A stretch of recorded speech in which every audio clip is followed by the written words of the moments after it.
Welcome back to part 2 of my European Christmas Market's Viking River Cruise. I hope you enjoyed part 1 because part 2 has even more holly jolly festivities and sights that will take you through Germany, France, and Holland. In fact, I've saved the best for last as I'll be showing you my favorite Christmas market on this episode. It was hard to choose, but this particular one is definitely a standout. Are you ready for round 2? Okay, let's go! The next stop on my river cruise took us to beautiful Heidelberg, Germany. The cute town of Heidelberg is known for Heidelberg University, founded in the 14th century, as well as a lovely Gothic church that towers over the cafe-lined Marktplatz, a town square in the Altstadt, Old Town. Another chilly morning on my Viking cruise, and we are now in Heidelberg, Germany, and I'm here perched atop Heidelberg at the castle, and I'm gonna check it out and then head into the lovely old town and see what they've got. The red sandstone ruins of Heidelberg Castle are the perfect example of Renaissance architecture and perched atop Königstuhl Hill. One of my favorite things found in the castle is the enormous wine barrel. Great for photos, maybe not so much for wine. The Heidelberg Christmas market is set against the romantic backdrop of the castle. Spread out over 5 squares in the Old Town, the market is visited not only by the people of Heidelberg, but also international guests. The atmosphere is unique with the stalls nestled amongst the historic squares, offering a warming glow of light along one of the longest pedestrian zones in Europe. In the fairy tale winter woods at the corn market, the Advent stroll is transformed into a whimsical experience. Back on board, it's just as magical as you sail down the Rhine from the comfort of your cozy cabin, passing castles and villages fit for a storybook.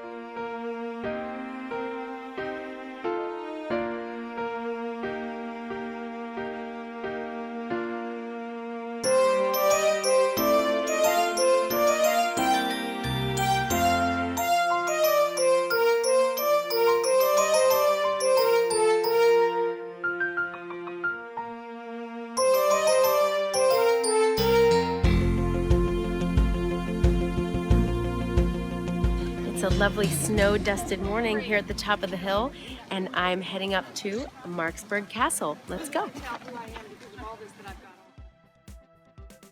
The Marksburg is a castle above the town of Braubach in Rhineland, Germany. The fortress was used for protection rather than as a residence for royal families. It is one of the principal sites of the Rhine Gorge UNESCO World Heritage Site.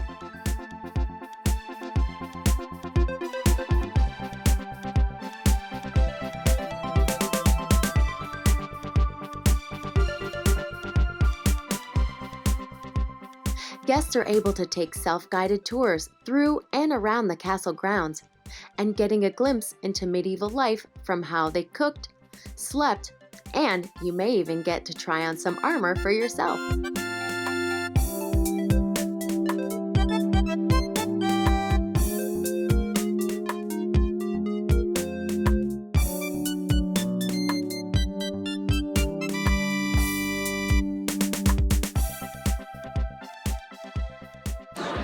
Just arrived at yet another Christmas market. This time I'm in Koblenz, Germany. Every year during Advent, the ancient Roman city transforms 7 of their old town squares into a holiday paradise. The scent of freshly roasted almonds, mulled wine, and gingerbread spreads through the streets, while skaters circle in front of the impressive snow-white glass facade of the Forum Confluence in the heart of Koblenz.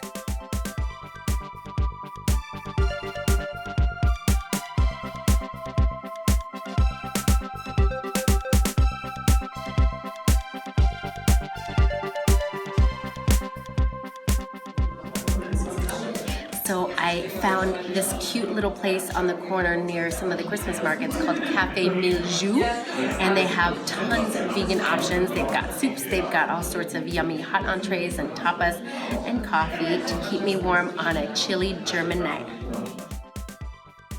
While there is plenty of food available at the Christmas markets, sometimes a hot drink and meal in a cozy cafe can really hit the spot.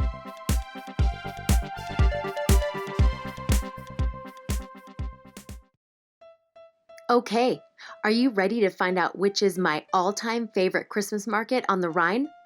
Well, you're about to find out.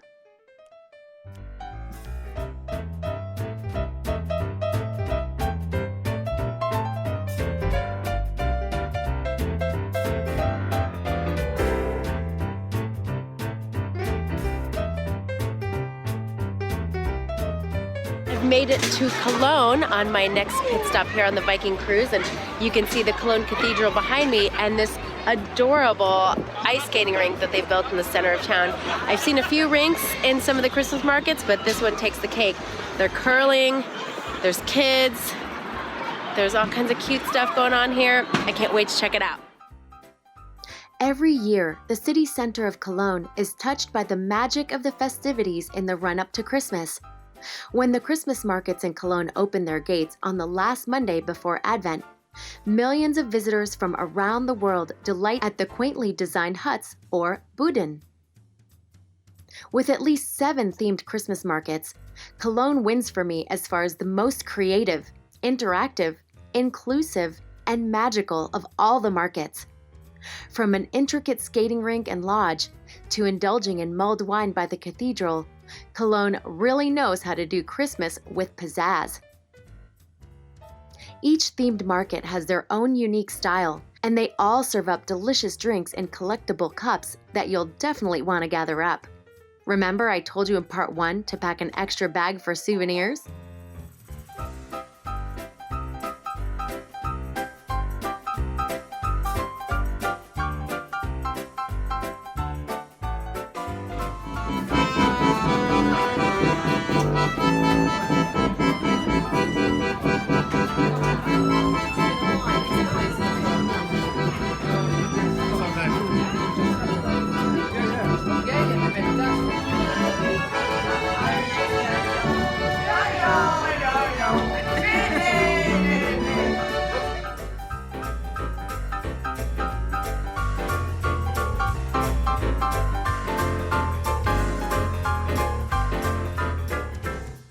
So walking past the grill house, I noticed they had vegan sausages.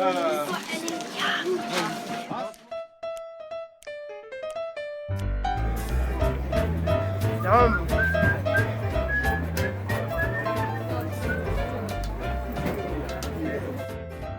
All that walking, shopping, and holiday cheer builds up a hefty appetite.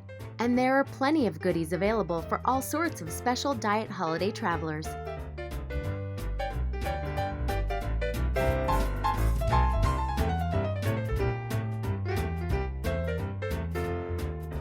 If you have time, exploring Cologne outside of the Christmas celebrations is wonderful too. This 2,000-year-old city is full of rich history and culture and definitely worth checking out.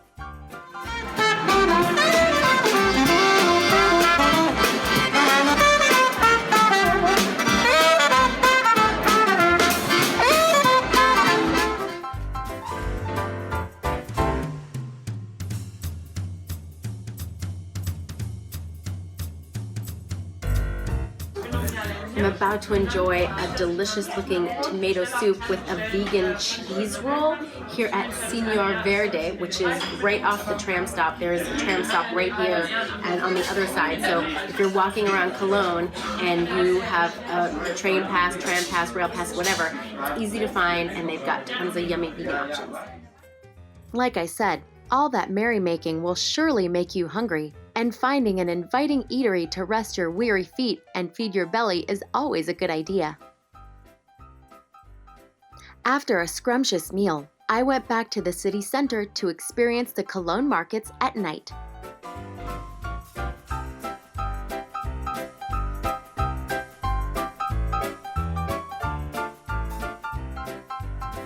Well, I couldn't leave Cologne without getting my skate on, so let's get on the ice.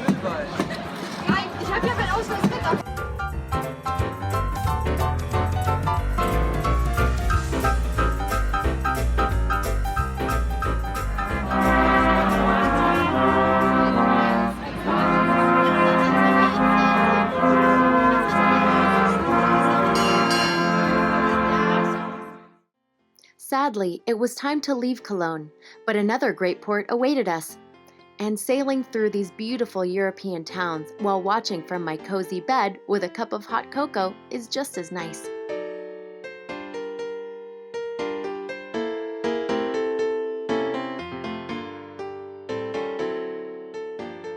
It's so fun to wake up in a new destination, as well as being greeted by a tasty meal and the smiling Viking staff.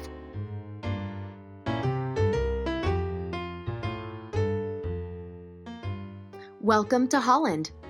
Kinderdij is a village in the Netherlands' South Holland province, known for its iconic 18th century windmills. Its water management network features 19 mills and 3 pumping stations, plus dikes and reservoirs that control flooding in the polder, or the low-lying land.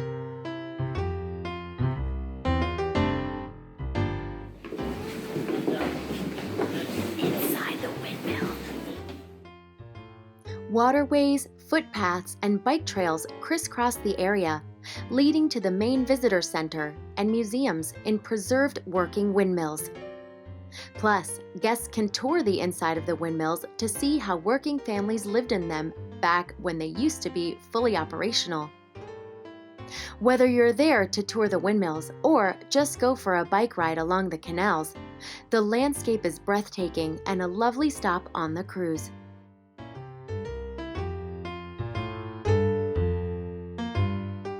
Say it isn't so. Is it time to bid farewell to the Viking cruise? Loving all the way, don't let them sing, make your spirits rise. Well, it's time for me to disembark the Viking Air, but be sure to join me again for some more adventures on the Healthy Voyager.